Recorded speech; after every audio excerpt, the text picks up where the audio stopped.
बिस्मिल्लाहिर्रहमानिर्रहीम। मेरा नाम Mohammad Numan Rashid, Almisbah academy of engineering and technology से हम आपसे मुखातिब हैं।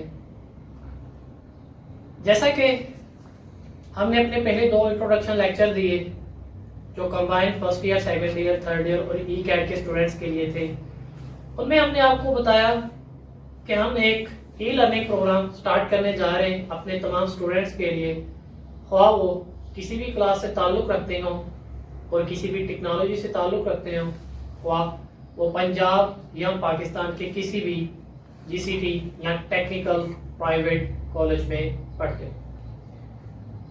तो इसके तहत फर्स्ट ईयर का काम अल्हम्दुलिल्लाह पूरे जोशो खरोश से जारी सारी है।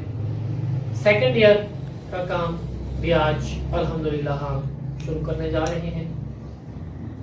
सेकंड ईयर का मैथ जो है, इसके बारे में हम थोड़ा सा इंट्रोडक्शन लेते हैं। सेकंड ईयर के मैथ के मुताबिक हम जानते हैं कि सेकंड ईयर की मैथ के ओवरऑल 2 बुक्स हैं। एक बुक वो है जो civil, mechanical, auto and farm and textile technology पढ़ती है, और दूसरी वो है कि जो इलेक्ट्रिकल, फूड, इंस्ट्रूमेंट और दीगर मुख्तलिफ टेक्नोलॉजीज पढ़ती है। और जो मैकेनिकल टेक्नोलॉजी की मैथ है उसका कोड है मैथ 212, और जो इलेक्ट्रिकल टेक्नोलॉजी की मैथ है उसका कोड है 233। दोनों मैथ डेरिवेटिव प्लस इंटीग्रेशन के ऊपर मुश्तमिल होंगे। हम इस मैथ के अंदर मुकम्मल डेरिवेशन, मुकम्मल इंटीग्रेशन को सीखेंगे। हमारे जो स्टूडेंट्स मैकेनिकल यानी मैथ 212 से ताल्लुक रखते हैं उनको उनके सिलेबस के मुताबिक काम करवाया जाएगा, और वो स्टूडेंट्स जो इलेक्ट्रिकल, इंस्ट्रूमेंट टेक्नोलॉजी वगैरह से ताल्लुक रखते हैं उनको मैथ 233 करवाया जाएगा। इनके पहले 4 चैप्टर जो हैं वो सेम है, लिहाजा पहले 4 चैप्टर के लेक्चर जो होंगे वो कंबाइन ही डिलीवर किए जाएंगे। बिल्कुल सेम एक्सरसाइज है, सेम सिलेबस है, सेम ही सब कुछ है। और इसी तरह एफएससी सेकंड ईयर का भी ये पहला चैप्टर होगा फंक्शन एंड लिमिट्स का, तो एफएससी के स्टूडेंट्स भी इससे फायदा उठा सकते हैं। और इंशाल्लाह हम जल्द ही एफएससी के स्टूडेंट्स के लिए भी ई लर्निंग प्रोग्राम का आगाज करेंगे। और इसके साथ साथ मैं बच्चों आप लोगों को ये बताता चलो कि इस मैथ में हम शुरू से लेकर एंड तक हर चीज की स्टडी करेंगे, और इसके साथ साथ जितनी भी आपके सिलेबस में टफ क्वेश्चंस होंगे उनको कंप्लीटली तौर पे ज्यादा लेंथी अंदाज में कवर करवाया जाएगा, और उसके अलावा जितने भी क्वेश्चंस होंगे सबको हम कवर करेंगे। और इंशाल्लाह डेली के डेली आपको 1 घंटा 2 घंटे जितना टाइम भी हमने मुकर्रर किया, ऑलमोस्ट 1 घंटा, उसको YouTube के ऊपर लाइव स्ट्रीमिंग और WhatsApp के ऊपर भी इसके सवालात के जवाब दिए जाएंगे। उसका एक खास टाइम रख दिया जाएगा जिस टाइम में आप सवाल पूछ भी सकते हैं और उसका आंसर भी ले सकते हैं। और मजीद अगर इंफॉर्मेशन आपने लेनी हो तो हमारे स्क्रीन के नीचे आने वाले नंबर पर आप राब्ता कर सकते हैं 0306 586 4321, जो कि मिसबाह एकेडमी का ऑफिशियल नंबर है। सबसे पहले बच्चों हम इसकी नंबर स्कीम देख लेते हैं कि इसमें कितने नंबर का पेपर आता है और किस किस हिसाब से इसमें क्या चीज आती है। तो सबसे पहले बच्चों हम बात करते हैं पहले चैप्टर के बाद मैथ 212 की। मैथ 212 जो है इसका जो टोटल पेपर होगा वो होगा 100 नंबर का। टोटल नंबर 100 होंगे और 20 नंबर के वहां पर आएंगे एमसीक्यूज। 20 नंबर के एमसीक्यूज होंगे जिनको आप उर्दू में गोल दायरे वाले सवाल कहते हैं। इनमें कोई भी किसी भी किस्म की आपको चॉइस नहीं दी जाएगी। और इसके बाद बेटा शॉर्ट क्वेश्चन जो होंगे वो आपको टोटल आएंगे 37 नंबर। 37 में से आपने 25 अटेम्प्ट करने होते हैं, यानी कि 12 क्वेश्चंस की आपके पास चॉइस मौजूद होती है। और वो जो 25 क्वेश्चन आप अटेम्प्ट करेंगे हर क्वेश्चन के 2 नंबर होंगे, और जब आप 25 को 2 से मल्टीप्लाई करते हैं तो आंसर आता है 50। तो लिहाजा 50 नंबर्स के आपके शॉर्ट क्वेश्चंस ओवरऑल आएंगे। इसी तरह आपके लॉन्ग क्वेश्चन होंगे ओवरऑल 5 में से आपने कमोपेश 3 अटेम्प्ट करने होते हैं, कम से कम 3। और 3 जो आपके लॉन्ग क्वेश्चन होंगे हर लॉन्ग क्वेश्चन का 10 नंबर होंगे, और जब आप 3 को 10 से मल्टीप्लाई करेंगे या 10 से मल्टीप्लाई करेंगे आंसर आएगा 30। लिहाजा 20 नंबर एमसीक्यूज के, 50 नंबर शॉर्ट क्वेश्चन के और 30 नंबर लॉन्ग क्वेश्चन के। ओवरऑल हमारा पेपर बन गया 100 नंबर का। और इसमें बच्चों हमने पासिंग मार्क्स जो लेने हैं वो कम से कम 40% होते हैं, यानी कि 40 नंबर। और एफएससी की जो नंबर स्कीम होगी वो भी सेम टू सेम यही होगी। लेकिन एफएससी वाले जो बच्चे हैं वो 33% नंबर लेकर भी पास हो सकते हैं, जो कि हमारे डीई के बच्चों के पास ये सहूलत नहीं है। टेप्टा ने ऐसा कोई सहूलत नहीं दी। और इसके साथ साथ बच्चों आपको बताता चलो कि इसमें पासिंग मार्क्स अक्सर बच्चे ये कहते हैं कि जो शॉर्ट क्वेश्चंस एंड एक्सरसाइज पे दिए हुए हैं उनको करके हम पास हो सकते हैं। तो ये गलतफहमी आप निकाल दें। जब तक आपको बेसिक फार्मूलाज, बेसिक मैथ नहीं आता तो आप शॉर्ट क्वेश्चन कवर करने का भी कोई फायदा नहीं। मैंने अक्सर बेशतर 80% प्लस बच्चों की सैंपलियां देखी हैं जो सिर्फ और सिर्फ शॉर्ट क्वेश्चन को कवर करते हैं। हम इंशाल्लाह सारा मैथ कवर करेंगे और अल्हम्दुलिल्लाह ये लॉकडाउन की वजह से, यहाँ टाइम एक्सटेंड होने की वजह से हमारे पास अल्हम्दुलिल्लाह इतना टाइम अवेलेबल हो चुका है कि इसकी हम बड़ी आसानी के साथ आने वाले माह में स्टडी कर सकते हैं। सिर्फ 1.5 माह के अंदर आपका पूरा के पूरा सिलेबस कवर करवा दिया जाएगा। उसके बाद इंशाल्लाह इसके टेस्ट भी लिए जाएंगे। और इसी तरह फिर नंबर स्कीम की बात करते हैं मैथ 233 की। एक मैथ 223 भी होती है 223, उसकी नंबर स्कीम ये है। जो इलेक्ट्रिकल वाले बच्चे हैं या इंस्ट्रूमेंट वाले बच्चे हैं और उसके साथ साथ आप फूड टेक्नोलॉजी से ताल्लुक रखते हैं, तो बच्चों आपको बताता चलो आपका जो मैथ होगा वो टोटल 150 नंबर का होगा। जिस तरह फर्स्ट ईयर की नंबर स्कीम होती है इसी तरह सेम टू सेम मैथ 233 और मैथ 223 की भी होगी। आपके 2 पेपर होंगे, पेपर ए 75 नंबर का होगा और पेपर बी भी 75 नंबर का होगा। और फिर दोनों पेपर्स की जो मजीद नंबर स्कीम है वो इस तरह होगी कि एमसीक्यूज आपको 15 नंबर आएंगे। 15 नंबर के 15 ही आपने अटेम्प्ट करने हैं और टोटल आपके एमसीक्यूज अटेम्प्ट करने लाजमी होते हैं। शॉर्ट क्वेश्चन जो होंगे वो 27 नंबर आएंगे, जिसमें से 18 नंबर आपने अटेम्प्ट करने होते हैं। 18 हम जानते हैं कि शॉर्ट क्वेश्चन के नंबर ओवरऑल 2 होते हैं। जब आप 18 को 2 से मल्टीप्लाई करें तो जवाब आता है 36। तो इसका मतलब शॉर्ट क्वेश्चन जो होंगे ये 36 नंबर्स के होंगे। इसी तरह लॉन्ग क्वेश्चन जो हैं ये 5 आएंगे, जिसमें आपने कम से कम 3 अटेम्प्ट करने हैं। और जब आप 3 अटेम्प्ट करेंगे तो 8 नंबर का एक लॉन्ग क्वेश्चन होगा। जब आप 8 को 3 से मल्टीप्लाई करते हैं तो आंसर आता है 24। तो 24 नंबर्स के ओवरऑल आपके पास लॉन्ग क्वेश्चन आएंगे। तो इसका मतलब 24 प्लस 36 ये बन गए 60 और 60 प्लस 15 यानी 75 का पेपर ए होगा और यही नंबर स्कीम के मुताबिक आपका पेपर बी होगा।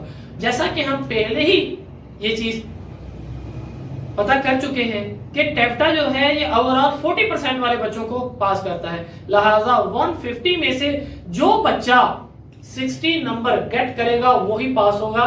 फर्स्ट ईयर का भी यही रूल है और सेकंड ईयर की मैथ 233 और 223 का भी यही रूल है। ये रूल एफएससी वाले बच्चों पे लागू नहीं होता जी। तो अब हम बात कर लेते हैं कि हमने सेकंड ईयर की तैयारी किस बुक से करनी है, कहां से करनी है, कौन सी बुक्स मार्केट में अवेलेबल है। मैं आपको बताता चलूं कि जो डीए की मैथ 212, मैथ 223 और मैथ 233 है, इसकी टेप्टा की ऑफिशियल बुक मार्केट में आज से 2 या 3 साल पहले आ चुकी है, जो कि स्टैंडर्ड्स की बुक है। लेकिन इसके अलावा बहुत सारी और भी बुक म्यारी और स्टैंडर्ड की मार्केट में अवेलेबल है। इनमें 2 बहुत अहम जो जीसीडी फैसलाबाद में भी बाहर पढ़ाई जाती हैं, एक के राइटर सर खालिद महमूद साहब और दूसरी बुक जो बुक है उसके राइटर हैं मजहर अब्बास साहब। तो बच्चों मैं आपको बताता चलो हम स्टडी जो है वो खालिद महमूद साहब की बुक से करेंगे। मेरे मुताबिक ये डीएई की मैथ की सबसे म्यारी बुक है सेकंड ईयर की। और इसके साथ साथ अब हम अपने पहले चैप्टर की तरफ चलते हैं जिसका नाम है chapter number 1 function and limit. FSc का भी सेकंड ईयर का यही पहला चैप्टर है मैथ का। मैथ 233 मैथ 212 दोनों का यही combined same to same chapter है। आइए इसका थोड़ा सा इंट्रोडक्शन कर लेते हैं। सबसे पहले बच्चों क्वांटिटी का मतलब होता है मकदार। वो कह रहा है जी एनीथिंग कैन बी काउंटेड और measured is also known as quantity.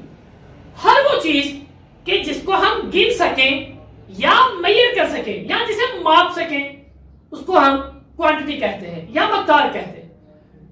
मिसाल के तौर पे मेरे पास यहां पर 2 कैबिन बने, मैं दोनों कैबिन्स की लंबाई मापता हूं, ये दोनों केबल्स की लंबाई निकल आती है 3 फुट।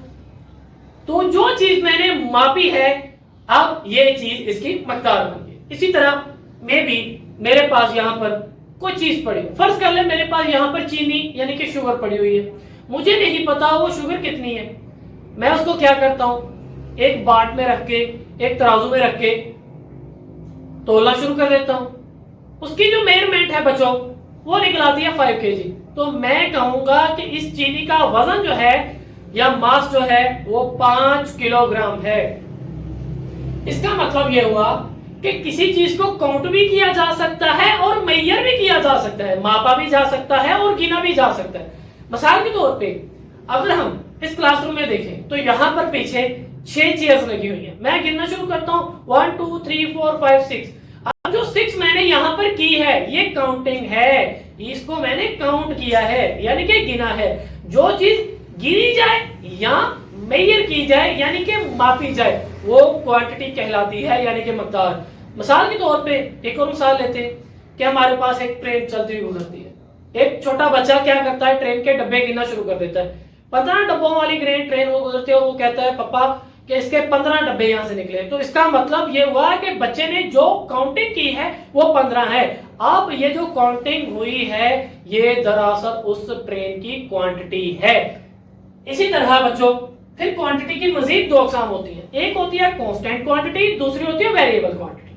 कांस्टेंट क्वांटिटी वो होती है कि जो वक्त के लिहाज से अपनी वैल्यू को हर टाइम सेम रखती है। मिसाल के तौर पे ये डाइस है, ये पहले यहाँ पर पड़ा था, 1 घंटे बाद भी यहीं पर पड़ा रहे, कल भी यही पड़ा था, 2 दिन बाद भी यही पड़ा रहे। तो इसका मतलब ये जितना भी टाइम यहाँ पर पड़ा रहा तो कांस्टेंट हालत में रहा, इसने अपनी हालत को बिल्कुल भी तब्दील नहीं किया। हर वो चीज कि जो अपनी हालत को बिल्कुल तब्दील नहीं करती, अपनी हालत को साकन हालत में रखती है, अपनी हालत को जमा के रखती है, उसको हम कांस्टेंट कहते हैं। और हम जानते हैं कि जो मैथ है ये कहता है कि मुझे मेरी जुबान में बताइए कि कांस्टेंट क्या है। तो मैथ की जुबान में हम कांस्टेंट को ए बी सी के तमाम शुरू वाले हरूफ जिनमें A B C D E F G H और तमाम आपकी काउंटिंग जैसे 0 1 2 3 4 5 6 7 8 9 और ऑनवर्ड जितना मर्जी आगे चले जाए, इन सभी चीजों को हम कांस्टेंट के लिए जाहिर करते हैं। ये ऐसी चीज होती है जो बिल्कुल भी तब्दील नहीं होती। कांस्टेंट को उर्दू में मुस्तकिल या गैर मुतगय्यर भी कहते हैं। इसी तरह दूसरी क्वांटिटी की अक़साम है वेरिएबल क्वांटिटी। वेरिएबल नाम बना है वेरिएशन एबल से। वेरिएशन कहते हैं हरकत करती हुई चीज को, एबल का मतलब होता है काबिल। वेरिएशन एबल का मतलब यह हुआ कि हर वो चीज जो हरकत करने के काबिल हो। उर्दू में इसे कहा जाता है मुतगय्यर यानी तब्दील करती हुई चीज। हर वो चीज कि जो वक्त के लिहाज से अपनी हालत को तब्दील करती जाए या तब्दील करे उसको हम वेरिएबल कहते हैं। और इसी तरह मिसाल लेते हैं हम, मेरे पास एक पंखा है, वो चल रहा है, पंखा लगातार हरकत कर रहा है, तो इसका मतलब वो लगातार अपनी पोजीशन को तब्दील कर रहा है, तो हम कहेंगे पंखा वेरिएबल हालत में है। वही पंखा हम बंद करके खड़ा कर दें तो वही पंखा फिर कांस्टेंट हालत में चला जाएगा बाद में। इसी तरह चलती हुई गाड़ी आपके सामने गुजरती है, जो चीज चल रही है वो चीज फिर वेरिएबल हो गई जो साकन हालत में नहीं है। अब ये समझे सादा जुबान में कि साकन हालत जो होती है ये कांस्टेंट के लिए होती है और हरकत करते हुए यानी मोशन की हालत जो होती है ये वेरिएबल के लिए होती है। और वेरिएबल को हम मैथ की जुबान में ए बी सी के तमाम एंड वाले हरूफ जैसा कि T U V W X Y Z से जाहिर करते हैं और इसमें थीटा को भी शामिल किया जाता है। और इसी तरह हम बच्चों जानते हैं कि फिर इसके बाद आता है फंक्शन, वो इंशाअल्लाह नेक्स्ट लेक्चर में हम स्टडी करेंगे। तो जैसा कि बच्चों हमने मैथ 212, मैथ 223 और मैथ 233 का पहला चैप्टर शुरू किया हुआ है। पहला चैप्टर है फंक्शन और लिमिट वाला, एफएससी पार्ट 2 का भी ये पहला चैप्टर है। इस चैप्टर के मुताबिक हमने पिछले लास्ट कुछ मिनट्स पहले ये चीज सीखी कि कांस्टेंट क्या होता है और वेरिएबल क्या होता है। तो इसके अब हम आगे चलते हैं। नंबर 1 पे आता है मजीद फंक्शन, नंबर 2 क्या आती है लिमिट। फंक्शन बेटा इसकी डेफिनेशन वो जो दे रहा है बुक वाला वो दे रहा है a relation between variables is known as function. मिसाल के तौर पे आपके 2 वेरिएबल है, दो वेरिएबल अपनी अपनी जगह अपना अपना काम परफॉर्म कर रहे हैं, दोनों का जो आपस में ताल्लुक बन रहा है उसको हम फंक्शन कहते हैं। इसकी आप मिसाल ये ले लें कि एक वेरिएबल जो हमेशा अपनी हालत को चेंज करता रहता है, अपनी हालत को तब्दील करता रहता है, उसको अपनी हालत तब्दील करने पर वहां बहुत सारे दीगर काम से अंजाम देने पड़ते हैं। हम जानते हैं कि जब तक वेरिएबल अपनी हालत चेंज करता रहेगा वहां पर उसकी फंक्शन को, उसके आंसर को गेट करना इम्पॉसिबल होता है, क्योंकि एक चीज जो लगातार चेंज हो रही है वो एक जगह ठहरी नहीं है, तो उसका हम कितना फासला मापेंगे। मिसाल के तौर पे इसमें कितना फासला रहेगा, जब तक गाड़ी एक जगह से चल पड़ी फिर चलती ही रही यहां तक कि हमने उसको किसी भी जगह स्टॉप नहीं किया, तो हम क्या कहें भी उसमें कितना फासला तय किया। इसका मतलब जब तक उसको हम एक लिमिट में नहीं ले आएंगे या उसको एक जगह जाकर रोक नहीं देंगे तब तक उस गाड़ी का कोई भी फंक्शन, उसका आंसर सामने नहीं आएगा। लिहाजा लिमिट की यहाँ पर बहुत अहम एक किरदार अदा ये लिमिट करती है। इसके मिसाल आप ये ले लें कि हमारे पास एक बुक है या हमारे पास समझ लें एक मेज है, मैं इस मेज को यहाँ पर व्हाइट बोर्ड पे ड्राइव करता हूँ। फर्ज कर ले यहाँ पर कोई ऐसी चीज है कि जो इसके ऊपर से बार बार गुजर रही है और वापस आ रही है। मैं फॉर एग्जांपल आपको देता हूँ ये पॉइंट की एग्जांपल कि यहाँ फर्ज करें ये ऐसे इसके ऊपर से गुजरा है, फिर वापस आ रहा है, फिर गुजर रहा है, फिर वापस आ रहा है। एक चीज मैं ये देखता हूँ, कभी ये यहाँ से स्टार्टिंग पॉइंट लेता है, कभी ये यहाँ से लेता है, कभी ये यहाँ से लेता है, और इसी तरह एंडिंग पॉइंट कभी यहाँ पर आ जाता है, कभी यहाँ पर और कभी यहाँ पर। यानी कि इसका हर दफा एंडिंग पॉइंट भी एक नहीं और स्टार्टिंग पॉइंट भी एक नहीं। तो यहाँ पर फिर हम क्या इसमें फंक्शन पुट करें, क्या इसकी लिमिट लें कि जिसमें इसका आंसर हमें मिल जाए, इस वेरिएबल की टोटल वैल्यू हमारे पास आए। मैं क्या कहता हूँ कि ये जो मेरी मेज है या मेरी अदर बुक है या जो भी चीज है ये जो मुस्ततिल शक्ल में पड़ी हुई है रेक्टेंगल फॉर्म में, तो मैं देखता हूँ कि ये यहाँ से हमेशा जरूर स्टार्ट होता है, यहाँ से जरूर गुजरता है, लेकिन जब एंड होता है और यहाँ से ये जरूर गुजर के एंडिंग पॉइंट होता है। यानी कि यहाँ से लेकर यहाँ तक फासला जो है ये हर दफा लाजमन कवर होता है। तो मैं इस फासले को लिमिट कहूंगा कि एक वेरिएबल को हमने लिमिट के अंदर या एक खास हद के अंदर बंद कर दिया और यहाँ पर आने वाले मौजूदा आंसर को या मौजूदा जवाब को हम इस चीज का फंक्शन बोलेंगे। फंक्शन के लिहाज से हम लिमिट पुट करेंगे और फिर उसका आंसर गेट करेंगे। जी